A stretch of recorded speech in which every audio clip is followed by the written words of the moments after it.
The lava flow from the eruptions that took place between 1730 and 1736 meanders along whilst shy little white houses gradually appear on the landscape.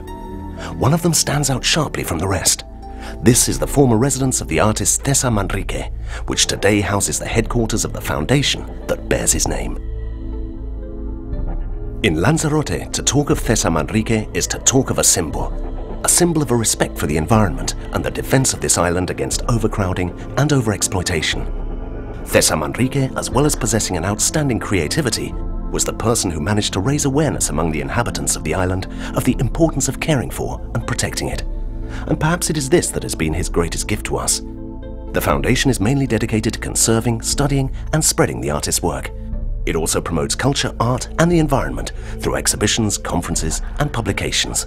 This place, known as the Tarro de Tahiche, can leave no visitor unimpressed. It is a man-made invention carried out with exquisite taste within 5 volcanic bubbles in the middle of a lava flow where architecture and nature blend into one. Inside, visitors can explore a permanent exhibition featuring works by the artist and others from his private collection. Thousands of people have passed through this unique space, and it is now one of the 10 most visited museums in Spain. Without a doubt, my new friends couldn't miss out on a place like this.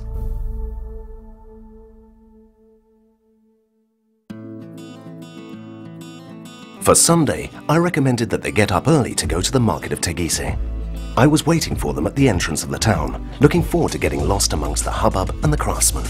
Every Sunday of the year, Villa de Teguise hosts the most spectacular market of all in Lanzarote.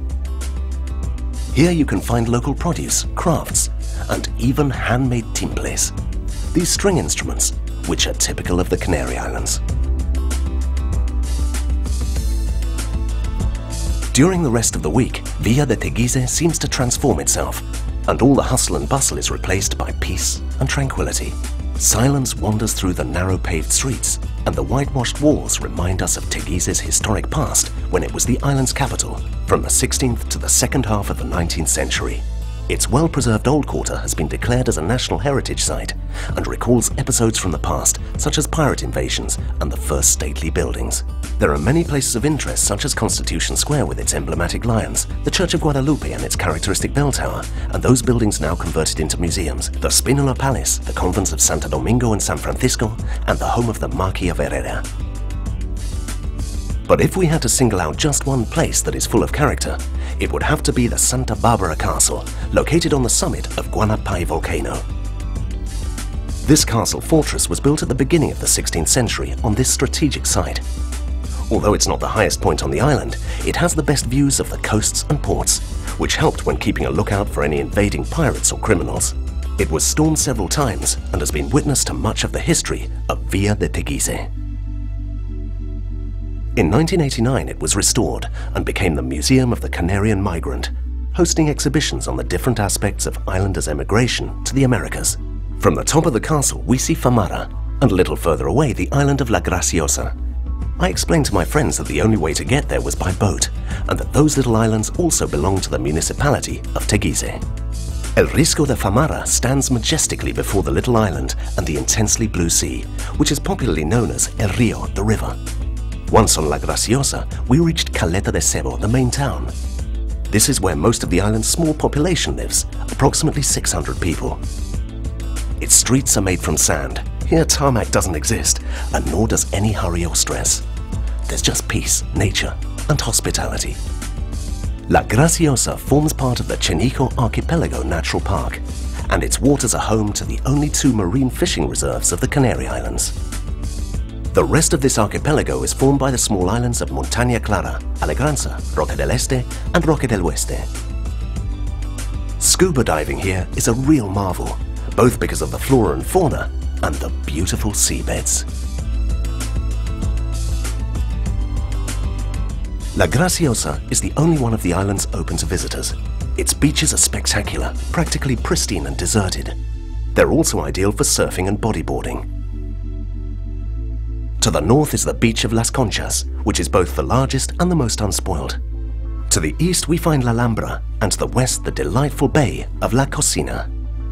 If we continue to the south, we pass the beaches of La Francesa, El Salado, and now in the town, La Laja.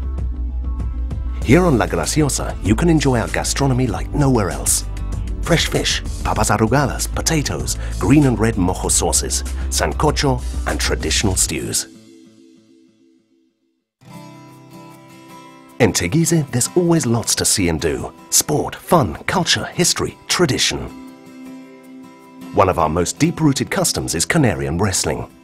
This noble sport demands just the right balance between strength and technique. Between February and March, Carnival is the most important of the fiestas.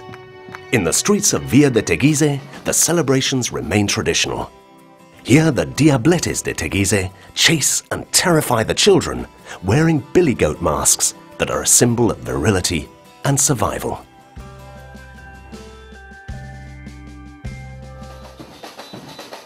On the Costa Teguise, however, Carnival is celebrated very differently. Here, colour and rhythm take centre stage. There are cavalcades and fun parades, and the partying is perfect for all visitors, young and old.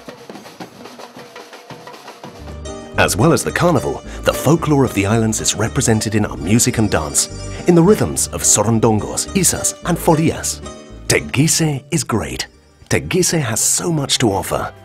There are so many sensations to share that I've always felt proud to call this place my home.